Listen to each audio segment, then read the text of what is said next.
Hey everybody, it's JC the Sniper again, and today I am trying to get caught up on my knife reviews because I am way behind on my knife reviews right now. I have basically just a ton of knives that I haven't done that I need to get out there. We got a Benchmade or two, got a Almar Eagle, picked up one of the new Cold Steel Voyagers. I finally added a Kershaw Skyline to the collection. Just got a bunch of knives that I haven't reviewed, so I'm going to try to get through some of them today. So anyway, first I think I'll just go ahead and start with the Benchmade. So we'll go ahead and move these off here. And we're going to talk about this Benchmade right here.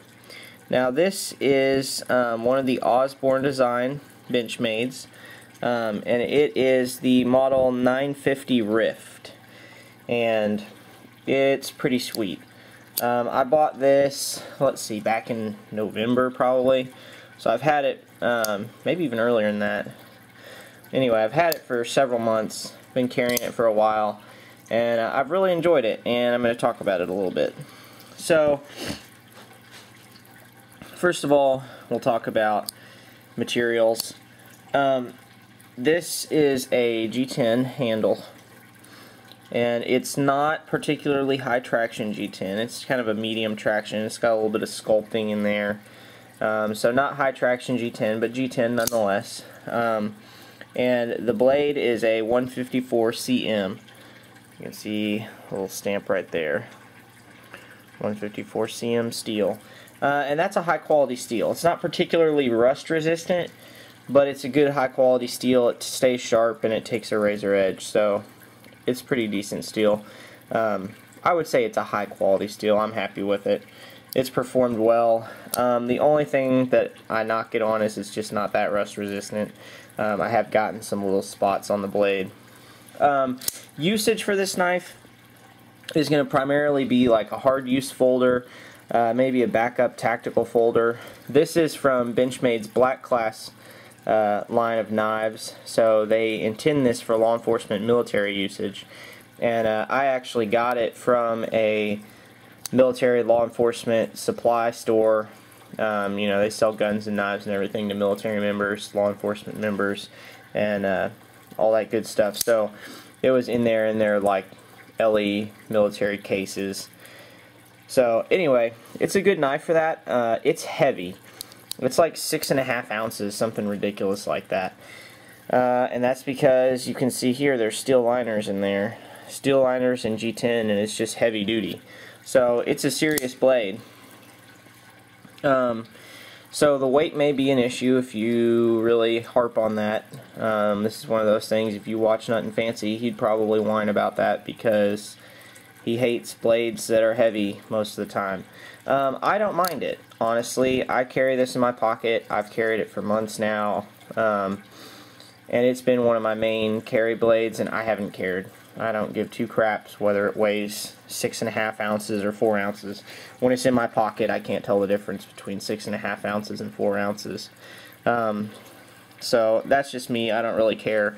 Now, you know, something like this Almar Eagle, which is like 2.4 ounces, something ridiculous like that, there's a huge difference. You can definitely tell. So, you know, if you're wearing maybe like a suit or something, you might not want to stick this in there because it will drag on like the pocket of light pair of pants or something. But other than that, I'm not too worried about it. Speed is really good, as you can see there.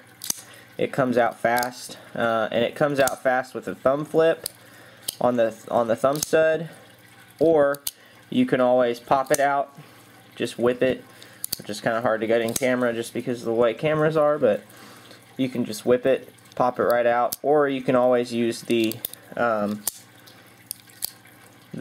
axis lock and just pop it out. So personally, well, I do it all different ways when I'm messing around, but in general, I pretty much deploy with a thumb stud most of the time just because it's the same across all my blades. I can deploy with a thumb stud, get used to it, train with it, all that nonsense. So I think thumb stud primarily, but it's always fun to pop knives out with the axis lock. So that's something you can do. The axis lock is strong. This thing locks up like a bank vault. I mean, it's solid every direction. There's no play whatsoever. And it just feels like when you hold this thing and it clicks out like that, you know, you hear it snap out and it just feels solid in your hand. It feels like it's not going anywhere. So that's something I like about it. Ergonomically speaking, it's pretty good. Despite the fact that this G10 is not real high traction, it does grip pretty well. You get this little groove here, whatever you want to call that, that locks in between your fingers, and then of course it swells up here to help stop your hand from traveling forward. So between that little hump there and the one up front, you get a pretty good lock on the knife. I wouldn't really worry too much about sliding up on it or anything if I were fighting with it. That being said, there's no jimping up top. I wish they would put some there. It wouldn't be hard to do, but might affect the aesthetic appeal of the knife. I don't know, but there's no jimping up there. It's smooth.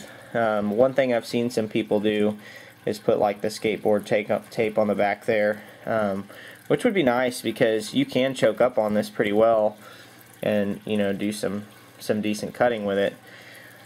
So I don't know why they didn't add that anyway, but you know, maybe a little jimping right there would be sweet.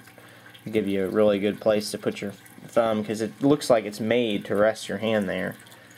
But you know, I didn't design it. So anyway, good forward grip. Reverse grip works pretty well as well, because you can lock your finger over top of that hump there, wrap your thumb around the back. Pretty solid grip that way. So that's pretty cool. The blade shape is pretty neat. I actually like this blade shape quite a bit. They call this a reverse Tonto, I believe, which is fun because I hate Tonto blades. I just don't like them. I don't like having to sharpen one edge and then sharpen another edge. I don't really find them to be all that much better for any task than other blades that I have, so I don't like them. I pretty much try to stay away from Tontos. Now this reverse Tonto I like. It gives you a very strong tip. You can see there the tip is really thick out to like almost at the end. So you get a strong tip, and you also get, you know, good penetrating power because you still have a nice little spike point there, and you get some belly. So you get a lot of good things out of that. Seems to me like a good compromise and a good blade design. So I'm cool with that. And I think it would be a very strong one should you need to make some stabbing cuts or anything like that, if you actually were called upon to use this knife to defend your life. The thumb studs are really nice. They stick out pretty big, and they're grooved, so you get good traction on them, and they're not covered up by the handle, so good things on that. Blade centering is really nice. You can see there the blade is centered like perfectly. This clip, once again, Nut and Fancy makes fun of this clip because he thinks it looks like a penis or something. Personally, I don't look at that clip and think that. I don't know. I don't know. I don't really care. As long as the clip functions, I'm fine with it. And this clip works just fine. It's a little on the soft side, honestly. It could be a little stronger, but it's fine for holding the knife in your pocket. It's not going to come out. Grip's pretty tight. And one thing that's nice about this not being real high traction G10 is because it's smooth under the clip. It doesn't tear your pocket up. It just slides in and out really nice. So that's nice. The clip is reversible, so you can do left or right. You can't do up and down. However, they put it the right way to begin with. Not this way. Tip up, carry. So that's what I prefer anyway, so it works great for me. I don't need to flip it. So anyway, I don't think they didn't mill out these liners any. You can see there they're like full solid liners, that's probably where most of the weight comes from in this knife. If they milled those out a little bit, this knife could be probably an ounce, maybe an ounce and a half lighter, and it would, you know, then it would come in at 5 ounces rather than freaking 6.5 or whatever stupid it is. So that might be a nice thing to do, because if you could just mill those out, like if Benchmade just milled those, it wouldn't be any more difficult for them. It wouldn't affect the strength of the knife whatsoever, unless, you know, that it might crush easier if you were to apply crushing force to the sides of it. But who's ever going to do that?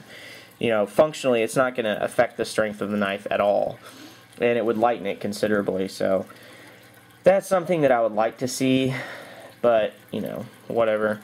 Basically a 4-inch blade.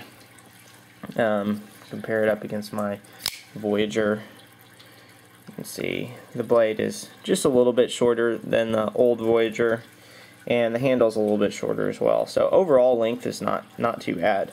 It's a pretty compact design, but a lot of knife and a lot of cutting power for the size. So good things. Overall, definitely a good blade. I carry it. I've been carrying it as one of my main tactical blades for a while now, and I really love it. It's just hard to beat a Benchmade. It's just made really high quality. You know it's high quality when you hold it in your hand, and you can just, when you flip it out, you can just feel that it's solid and it was made well. So all good things. That's about it. JC the Sniper signing off.